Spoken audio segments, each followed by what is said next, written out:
Hey guys, what's up today? This is a thingamajigger that I built. It's a wire stripper for stripping the plastic casing off of copper wire for recycling.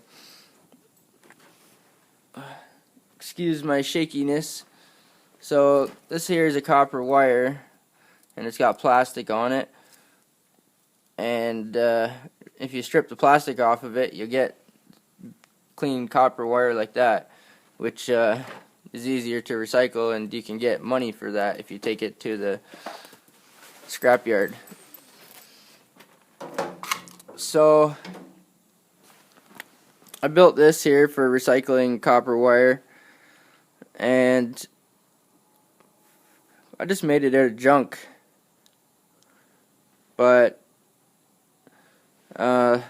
these two bolts on the side here and here, these two are they're welded to the frame, and this brake rotor, I think that's a brake rotor off my old truck, off my old Dodge Dakota. I can't remember what that is, but anyway, there's a brake rotor. There's some C channels here. There's a bolt that goes through those C channels. Bolt goes through there like that, and I got those are spider gears from an old transaxle or rear end from a car or truck, or a differential from a vehicle. Those are the spider gears from the differential, and I offset them, and I put little cuts in each. I don't know if I can get the camera to focus here. Sorry about my shakiness. I put cuts. You can see a cut in each spider, so that'll give a little bit more grip onto the plastic wires casing. And I welded some bigger bushings in the sides here, because if you're going to be using it a lot or running it, if you're going to be running it, you don't want it to be wearing through the side of this steel here. So I put bushings in there. It runs pretty smooth. It runs pretty smooth. I made these guides later on after building it, because I was having every now and then some wires would be twisted up or have a kink in them, and they'd roll off to the side and they'd spit out. So I made these guides, and this is also a guide, and it's adjustable. It has a nut underneath, so you can loosen the nut and make it taller or smaller. So when you put the wire through here and feed it up in there and spin it up, it'll guide the wire through there. Or you can guide it manually, or you can guide it through here. So there's like 3 different guides pretty much. And let me refocus. Okay. And this here is adjustable, so if you turn this, I'm going to loosen it up here and try to show you. If you turn this, the wheel opens up higher and higher. So it's all adjustable here. So when I open it up to the maximum, you can fit a pretty darn big piece of wire in there, but you have to open the guides up or take the guides out.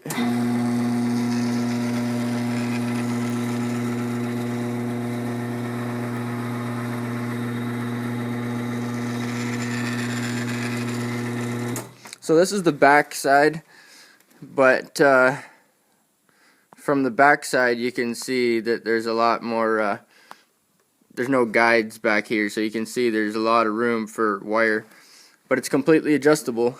So I can turn it down, I can turn it down, down, down.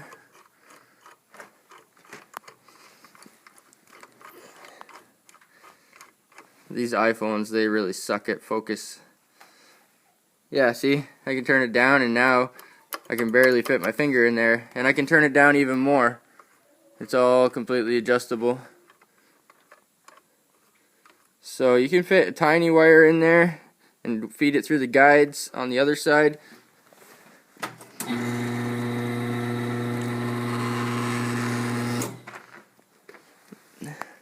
You can strip small wires or big wires. It's completely adjustable. These two are fixed, but there's nuts on both on the bottom and the top. So if your skew, you can adjust the angle. Make sure the wheel's going straight in the center just by adjusting these threads. But I've got it fixed and locked right now because it's pretty much straight. I made this cutting wheel. I made it myself. I made it out of a graded steel washer, and I think I cut it to this shape. I grinded it sharp, and then I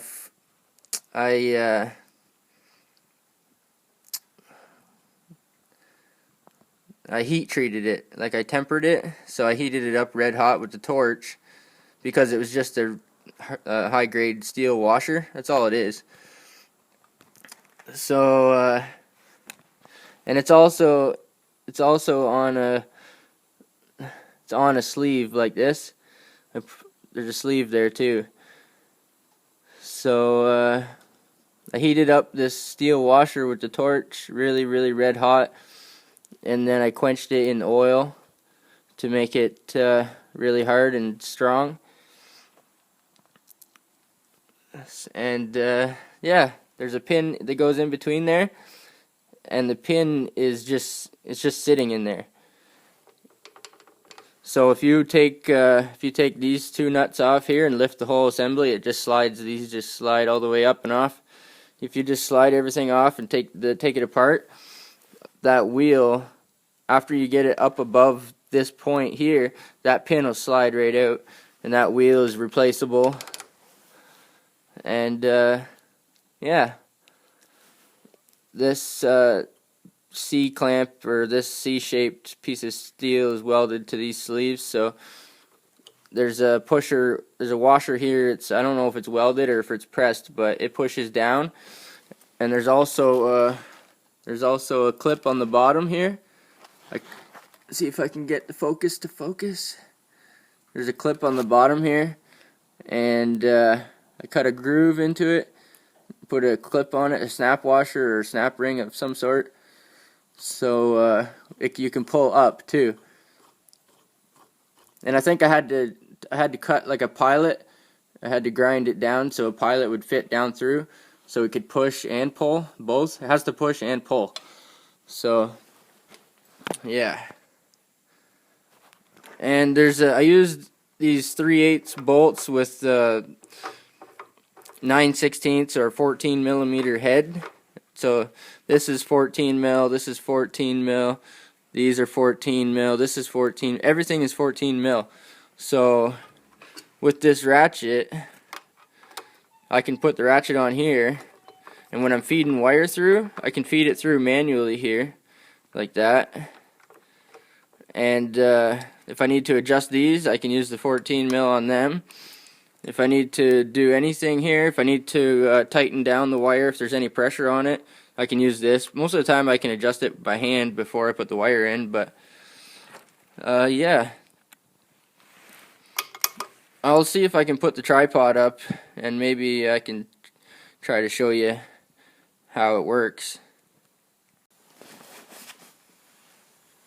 I apologize about the lighting in here, but I've got this wire here that I showed you earlier that's uncut, and I'm going to feed it through this eyelet down below, and I'm going to put a ratchet on here. I forgot to mention, you can put a power drill on here, and you can operate this if you have a low torque setting, a low speed, high torque, sorry, setting on your drill. You can run this with the drill. Now, I don't know if you can see it or not, but it's pulling the wire through, and it's making a cut on top. Now, I haven't adjusted, every wire has a different size, thickness, and gauge, so I might have to adjust. Looks like I'm going to have to make it a little bit tighter, but you can see it pulling the wire in. Most of the time you have to guide it, but it's working pretty good. So it's made a little cut in there, but it's not deep enough. But it stayed on track, and it's doing good. So I'm just going to tighten it up about maybe half a turn, 3/4 of a turn. Maybe I'm going to go a full turn. I'm going to tighten it up a full turn on that bolt there and try to get this fit in here. Try to make a cut in the same spot. Sometimes it won't end up in the exact same spot, and other times it will. Sometimes you can feed the wire in backwards and upside down and make cuts on the front and the back, or top and the bottom. I like running it by hand because when you put a lot of pressure on, it puts a lot of, it does just that. When you put a lot of pressure down on it here, it puts a lot more pressure on the wheel here. That's why if you use a drill, you're going to need to use a high torque setting. Now it's going to take me a minute. I've made 2 cuts and neither one of them has gone through all the way. It's cold out here in the workshop here in Canada, and this wire is a little bit stiff, the casing. So I'm going to tighten it up again. Another, I don't know, say about another full turn. See if I can do this before I run out of battery and memory on my camera. There we go. Tighten it up, and now she's cutting really good. I forgot to put the guide, the first eyelet guide through.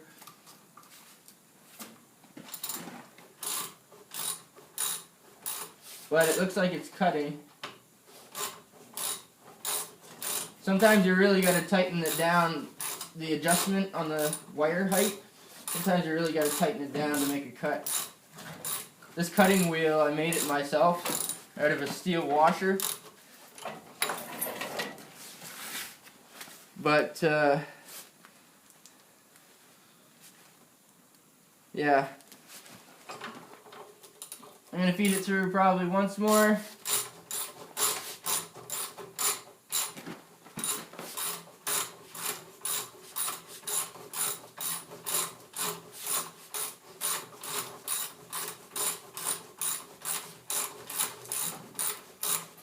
If you have a power drill, one that's torquey, low speed, high torque, and you turn that on and put the wire in, it'll just spit the wire right out the other side.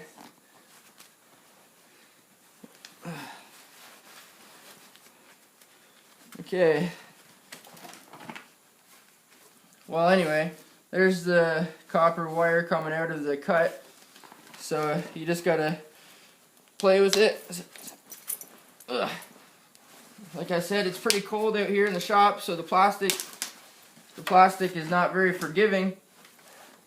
But yeah, you got to pull it out of the casing. If there's any cuts that aren't quite deep enough, you have to pull the casing off. What I like to do is step on it, step on the casing and pull on the wire. Sometimes I like to pull my wire. Yeah. So anyway, that's about it. I'm going to have to pull this once more.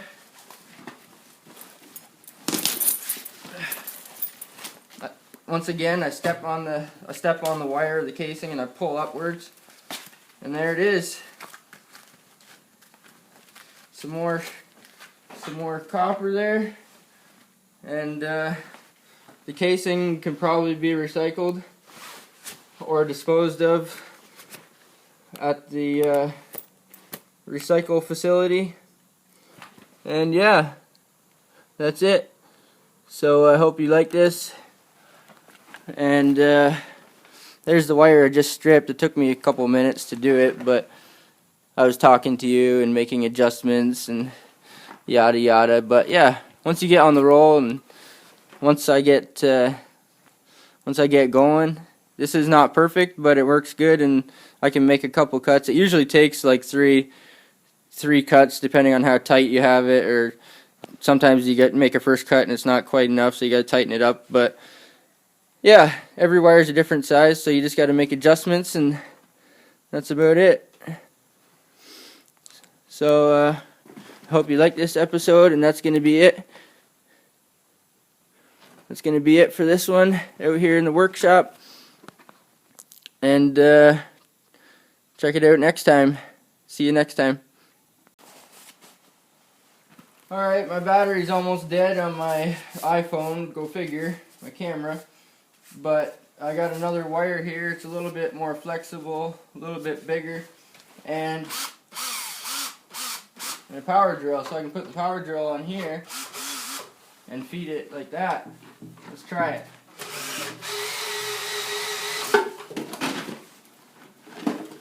Well, she sucked her up and spit her out the other side in no time.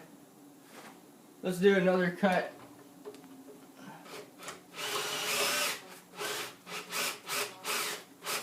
Oh. Like I said, it's not perfect, so that time it spit it out the side, but if I feed it through this ring here, it should be better, and I'll tighten it up just a little. Woo! And there's your wire. Just like that. Your plastic and your wire.